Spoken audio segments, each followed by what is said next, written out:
शिव की पूजा करते हैं और राम की नहीं करते हैं, अगर राम की करते हैं शिव की नहीं करते तो फल पूरा मिलता नहीं है।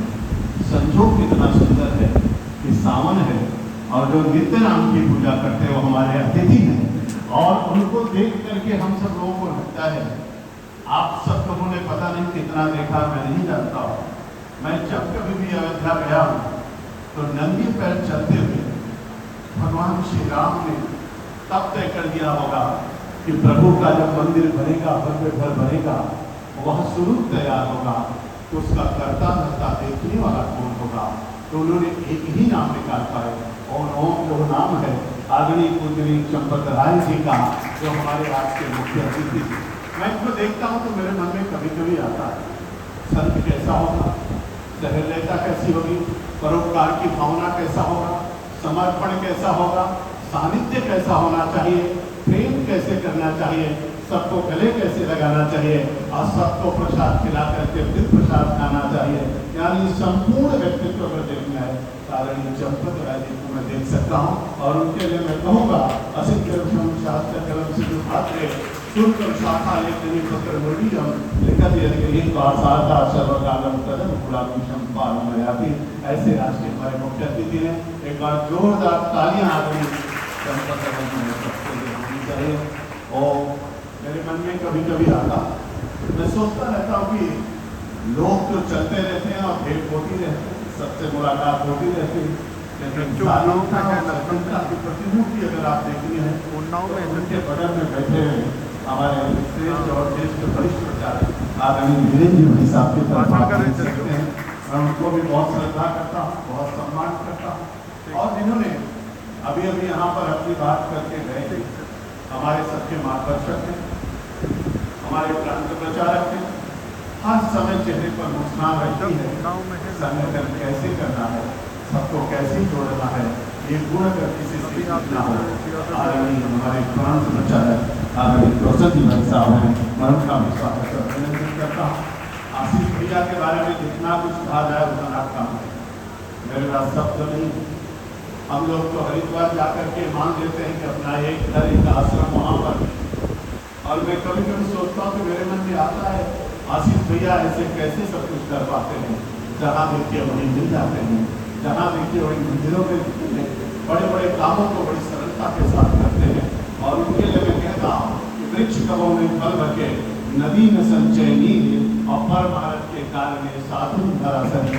ऐसे हमारे आशीष भैया और हमारे आदरणीय जगत गुरु रामानंदाचार्य महाराज, उनके श्री चरणों में प्रणाम करता हूँ और मैं प्रणाम करते हुए कहूँगा महाराज जी आपको देख करके और आपका आशीर्वाद दे करके हम सब लोग आज गदगद हुए हैं। आदरणीय भास्कर महाराज जी यहाँ पर बैठे हैं, स्वरूप जी महाराज जी बैठे हुए, उनके भी श्री चरणों में मैं प्रणाम करता हूँ। आदरणीय नरेंद्र भदौरिया जी का साहब, जिनको मैं अपना बड़ा भाई मानता हूँ, अपना मार्गदर्शक मानता हूँ, हर समय जिनसे कुछ सीखने को मिलता है और मेरा सौभाग्य है कि कई किताबों कहीं बीच में छूट नहीं होती, हर किताब के विमोचन के अवसर पर मैं उसमें रहने का मुझको सौभाग्य प्राप्त हुआ है। मैं उनके लिए कहना चाहता हूँ कि नित्यम संरक्षण की होता चरित्र की रचना यत्नपूर्वक करनी चाहिए। धन तो आता है और चला जाता है, धन से हीन होने पर मनुष्य हीन नहीं होता, किंतु चरित्र से हीन होने पर मनुष्य मरे गुरु के समान होता है। उसका आदर से शुरू पर देखना है। आदरणीय नरेंद्र भदौरिया की पहचान को हम लोग मित्रों 14 किताबों का विमोचन पहले हुआ, 15वीं का विमोचन आज हो रहा है। अज्ञेय जिसका नाम है, अब आप सोच सकते हो अभी 15वीं में जब पहुंचे तब एक गूढ़ता और रहस्यता की तरफ जा रहे हैं। अब सोच लीजिए, अंतहीन कहा इन्होंने, अकथ कहा इन्होंने, धरिका को कहा, बहुत सारी किताबों में मैं रहा, हर किताब को लिखते गए। और लखनऊ विश्वविद्यालय में जब मेरी बात पर बात चल रही थी तो मेरी बात कहाँ तक जाएगी, इसका ओर छोर नहीं था। मैं भी विश्वविद्यालय के मानवीय सभागार में उपस्थित था और जब मैं यहाँ गद्य के बारे में देख रहा था तो मुझको लगा था 370 पेज की किताब और उसमें अन्य लोगों के पत्र और पत्रांक, 388 पेज का लिखा हुई है पुस्तक। और इन पुस्तकों के मैंने शब्दों की देखा कि कितनी शब्द आए, क्योंकि शब्द को ब्रह्म कहा गया है। शब्द कभी नष्ट नहीं होता है, अक्षर अक्षर शब्द बनता है, शब्द शब्द मिल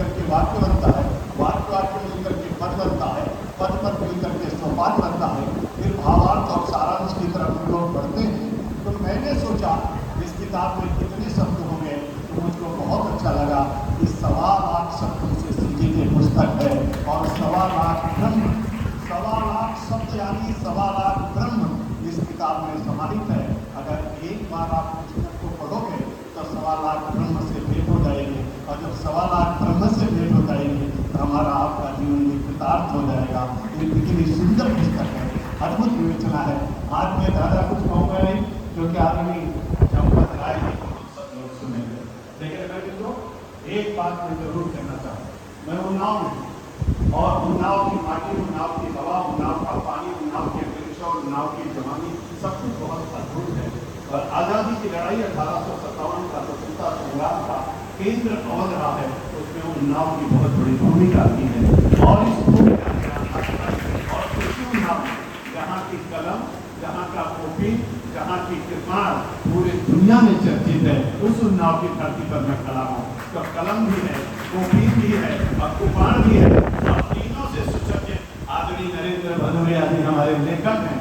तब मेरे मन में आता है, आज 14 तारीख है, 14 अगस्त का दिन है, कल हम 15 अगस्त का दिन मनाएंगे, आज़ादी के 15 अगस्त का स्वतंत्रता दिवस को मनाएंगे, 18वां स्वतंत्रता दिवस मनाएंगे। लेकिन 14 अगस्त 1947 को क्या हुआ था, क्योंकि मैं उन्नाव में खड़ा हूँ, इसलिए भारत विभाजन विभीषिका का वाकलन के दिन 14 तारीख को था। उनको, आपको, उनके लिए भी मैं कहना चाहता हूँ कि भूमि की अर्चना में मगन हो गए, पूर्ण करके वचन निर्वचन हो गए, उन्हीं को समर्पित हम सबों का नमन, राशिद यज्ञ में जो हवन हो गए, राशिद यज्ञ में जो हवन हो गए, तो सबको मैं श्रद्धांजलि अर्पित करता हूँ।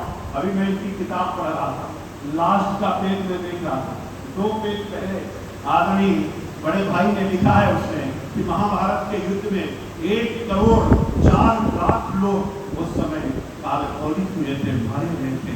अब उसको इन्होंने जोड़ा है, बहुत अच्छे ढंग से इसमें जोड़ा है, लोकतंत्र की उस परीक्षा की घड़ी को जोड़ा है। तब मैं देखते हुए मैं देख रहा था कि जब भारत विभाजन विभीषिका हुआ था तो 1.5 करोड़ परिवार विस्थापित हुए थे, वहाँ से घर छोड़ करके उनको भागना पड़ा था। 10 लाख लोग मारे गए थे और लाखों बहनों के साथ इस तरीके का अत्याचार हुआ। मेरे उन्नाव के दर्शकों को मैं सबका आह्वान करना चाहता हूँ, इस किताब को भी पढ़ना है। भारत की संस्कृति, भारत की सभ्यता, भारत का संस्कार, भारत का अभ्यास, भारत की वाणी, भारत का विचार, सब कुछ अपने ध्यान में रखना है। आज से 1,98,58,85,127 वर्ष पहले सूरज की पहली किरण धरती पर पड़ी थी। सतयुग बीत गया 17,28,000 वर्षों का, त्रेता बीत गया 12,96,000 वर्षों का, द्वापर बीत गया 8,64,000 वर्षों का, कलयुग के 1,05,127 वर्ष बीत चुके, 6 मनवंतर बीत चुका, 7वां मनवंतर चल रहा है। 7वें मनवंतर की 28वीं चतुर्युगी चल रही है, 28वीं चतुर्युगी का कलयुग चल रहा है, कलयुग का प्रथम सोपान चल रहा है। तब भी मेरा भारत था, आज भी मेरा भारत है और आगे भी मेरा भारत रहने वाला है। और इसलिए मैं आदरणीय नरेंद्र भदौरिया जी को प्रणाम करता हूँ, प्रभु से प्रार्थना करता हूँ, मंच को प्रणाम करता हूँ, जलते हुए प्रकाश से कहना चाहता हूँ, शुभम करोति कल्याण आरोग्य संपदा, शत्रुमति विनाशाय दीपक ज्योति नमोस्तुते, दीपक ज्योति प्रभो माँ दीपक ज्योति नामना, दीपो हृदय पापम दीपक ज्योति नमोस्तुते, आरती नमस्तुभ्यं प्रसीदमं भास्कर, दिवाकर नमस्तुभ्यं प्रभाकर नमोस्तुते, आदित्य प्रथम नामात्मतीयां दिवाकर तृतीयं भास्करं प्रभु चतुर्थं प्रभाकरं, पंचम सहस्राष्टम चतुर्लोचना, सप्तम भद्र षष्ठम द्वादशो, नवम दृढ़ो दसवं द्वादशम, एकादश मूर्ति द्वादशम सूर्योजा। हे सूर्य भगवान, हमारे नरेंद्र जी भाई साहब का ललाट ऐसे चमकता है, ये हंसते रहे, मुस्कुराते रहे, इनकी लेखनी चलती रहे और हम लोग ऐसे किताबों का विमोचन करते रहे, आनंद की अनुभूति करते रहे और नई किताबों के माध्यम से हम सब लोगों का ज्ञानार्जन हो और उसको लेकर के हम समाज और देश को जोड़ सके, एक भारत श्रेष्ठ भारत बना सके। और अथर्ववेद की वो लाइन इनकी पुस्तक पढ़ करके हम चर्चा कर सके, जिसमें कहा गया माता भूमि पुत्र वहां प्रतिज्ञा, भूमि मेरी माँ है, मैं इस पृथ्वी का पुत्र हूँ, जीऊंगा तो भारत माता के लिए और मरूंगा तो भारत माता के लिए। ऐसे संकल्प के साथ हम सबको आगे बढ़ना है। आप सबको बहुत बधाई, ढेर सारी शुभकामनाएं। आए हुए अतिथियों की श्री चरणों में मैं शीश झुका करके प्रणाम करता हूँ, अपनी माताओं और बहनों को प्रणाम करता हूँ और भगवान शिव से कहना चाहता हूँ, सौराष्ट्र सोमनाथम चाशैले मणिकर्जनम उज्जैन्याम महाकाल ओंकार ममलेश्वरम परमयाम वैद्यनाथम चाचाकीनम दिवशीकरम सेतु वंदे दूरामेशम नादेशम रामने वर्षयाम दुर्विशेषम प्रेम हिमालय कुशेदान दुर्ग सिभाते एतान ज्योतिर्लिंगात साई प्रातः भूपेंद्रा सप्त जन पापम सुमेन विनिश्चित। बाबा भोलेनाथ सबका कल्याण करें, सब आनंद के साथ रहें और इसी शुभकामना के साथ हमारे नरेंद्र भाई साहब का आशीर्वाद हम सब लोगों को मिलता रहे। आदरणीय चंपत जी भाई साहब का आशीर्वाद हम सब लोगों के ऊपर बना रहे। आदरणीय जगत गुरु रामानुजाचार्य प्रबंधाचार्य जी महाराज का आशीर्वाद रहे। आदरणीय भास्कर स्वरूप जी महाराज के पूजनीय महाराज जी का आशीर्वाद रहे। आशीष भैया का आशीर्वाद और मार्गदर्शन मिलता रहे। आदरणीय वीरेंद्र जी भाई साहब का आशीर्वाद मिले और आदरणीय कौशल जी का हम सब लोगों को इसी तरीके से मार्ग हम लोगों का प्रशस्त करते रहें। हम सबकी शुभकामना मिले। आप सबको बहुत धन्यवाद। नमस्कार। वंदे मातरम। हर घर तिरंगा लगाइए और तिरंगे को लहराइए। बहुत बहुत धन्यवाद।